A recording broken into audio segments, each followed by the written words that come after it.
또 없던 병원은 더 고가 정책을 취하는 병원도 있는데 싸다 비싸다 해서 뭐 수술을 잘하는 건 아니니까. 근데 궁금한 게 쌍꺼풀 수술하면 따로 뭐 망하는 눈이 또 따로 있나요? 쌍꺼풀 해서 망하는 눈은 따로 있는 것 같지는 않고 환자분들마다 눈의 특징이 있는데 안구가 돌출된 눈도 있고 함몰된 눈도 있고 그다음 피부 두꺼운 분, 피부 얇으신 분, 그다음에 눈썹이랑 눈 사이가 좁은 분, 넓은 분 이렇게 이제 다양하게 이제 구조적으로 차이가 있기 때문에 그 구조에 맞춰서 디자인을 하고 환자분의 취향이랑 생각해가지고 라인을 설정을 해야지 최대한 자연스럽거나 화려하거나 원하시는 방향에 가까워질 수 있는 눈이 되는 거죠. 근데 만약에 예를 들어서 피부가 두꺼운 분들을 수술할 때 너무 높게 하면은 소위 말해서 망한 눈이 되는 거죠. 그거를 이제 주치의 선생님이랑 상의를 잘 하셔가지고 설정을 해서 디자인을 해야 수술 결과가 망하지 않은 눈이 되는 거라고 생각합니다. 원장님 어떤 분들은 절개를 하면 무조건 막 소시지 눈 되고 매몰 하면 무조건 자연스럽게 된다라고 생각하는 분들이 진짜 많으시잖아요. 그쵸?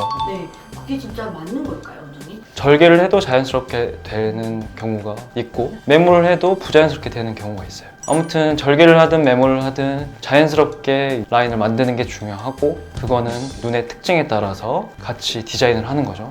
그래서 원하시는 방향에 최대한 가까워질 수 있는 라인으로 설정을 해야 되는데 절개를 해야 되는 눈들이 따로 있어요. 풀릴 확률이 높은 눈들, 피부가 너무 두껍거나 라인을 자연스러운데 화려하게 원하는 분들, 피부 지방을 너무 많이 빼야 되는 분들이 있을 수도 있고 눈뜨림이 너무 약한 분들도 있을 수 있고 그런 눈들을 자연스럽게 하는 게 중요한 포인트죠. 이제 그거를 눈 구조에 맞춰서 상의해서 하는 거라고 생각하시면 됩니다. 그럼 원장님 결론은 절개 수술한다고 해서 무조건 소시지 되는 건 아니다. 아니죠. 네. 예를 들면은 피부가 두꺼운 분들을 높게 라인을 설정하면은 소세지가 되시는 거예요.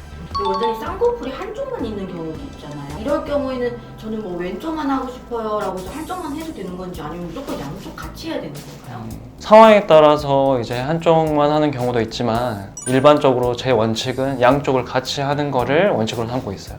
이유는 1차적으로 한쪽만 하게 되면 한쪽 눈은 새로운 힘이 가해지는 거고 반대쪽은 또 옛날 힘이니까 시간이 지났을 때 옛날에 풀어지지 않았던 눈들이 갑자기 이제 풀어지는 경우도 생길 수가 있고 또 두 번째 이유는 수술을 하면 당연히 붓기가 없을 수가 없기 때문에 부어 있으면 한쪽만 붓게 되는데 그러면 이제 몇 달 동안은 짝눈으로 살아야 되는 게 환자분들한테 스트레스로 다가오기 때문에 양쪽을 하는 걸 원칙으로 하고 있고 멀쩡한 눈을 그냥 할 수는 없고 거기에서 디테일하게 부족한 부분을 채울 수 있는 면을 찾아가지고 양쪽을 보통 같이 시행하고 있습니다.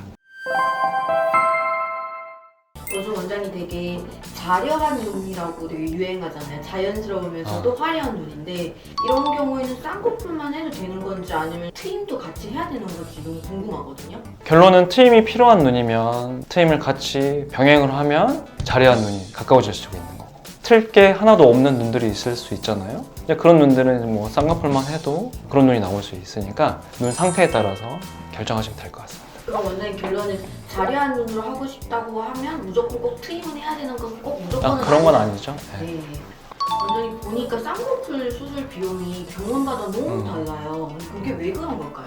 병원마다 이제 책정하는 금액이 다를 거고 워낙 이제 성형외과가 이제 많이 생기다 보니까 어떤 병원은 엄청 이제 싸게 하는 병원도 있고 또 없던 병원은 더 고가 정책을 취하는 병원도 있는데 싸다 비싸다 해서 뭐 수술을 잘하는 건 아니니까 본인이 생각했을 때 합리적인 비용이라고 생각하시는 병원을 선택하시면 될 것 같아요. 근데 저도 어렸을 때 쌍태를 붙였던 기억이 나요. 근데 너무 오래 사용하게 되면은 뭐 쌍꺼풀 수술할 때 따로 문제 있거나 뭐 좀 안 좋은 것도 있나요? 어린 친구들이 쌍꺼풀 테이프나 쌍꺼풀을 오랜 기간 동안 이제 사용을 하게 되는 경우가 많은데 일반적으로 봤을 때 쌍태나 쌍액을 많이 한 분들은 피부가 두꺼워지고 늘어지는 경우가 많아요. 그렇기 때문에 본인 내추럴한 피부가 아니면 당연히 수술 결과에 영향을 미칠 수가 있어서 최대한 수술 전에는 번거로우시더라도 쌍액 쌍태를 최대한 멀리 하시는 게 좋을 것 같습니다. 제가 사촌 동생이 있는데 지금 14살이거든요, 원장님. 네.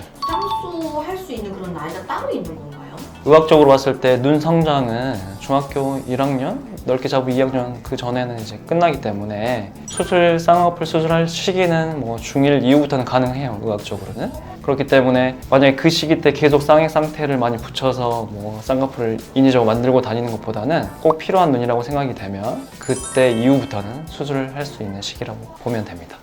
그 내 생애 첫 번째 쌍꺼풀 수술이잖아요. 그래서 완전히 최대한 망하지 않으려면 좀 어떤 팁이 좀 중요할까요? 꼭 필요한 것만 하면 된다고 생각해요. 예를 들면 뒷미트임도 필요하면 하지만 본인이 셀프로 뒷미트임 만들어서 화장으로 커버가 되면 굳이 처음 수술할 때 뒤쪽 트임까지는 할 필요 없고 쌍꺼풀만 해서 라인 잘 나오면 굳이 앞 트임까지 안 해도 되고 앞 트임을 병행을 해야지 원하는 라인 나오면서 눈이 조금 조화로우면 앞 트임까지 같이 하는 거고 그렇기 때문에 수술 방법이나 수술 종류나 그런 것들을 주치의 선생님이랑 잘 상의를 해서 과한 수술보다는 본인이 눈을 봤을 때 꼭 필요한 눈이 뭔지에 맞춰서 결정하시면 될 것 같아요.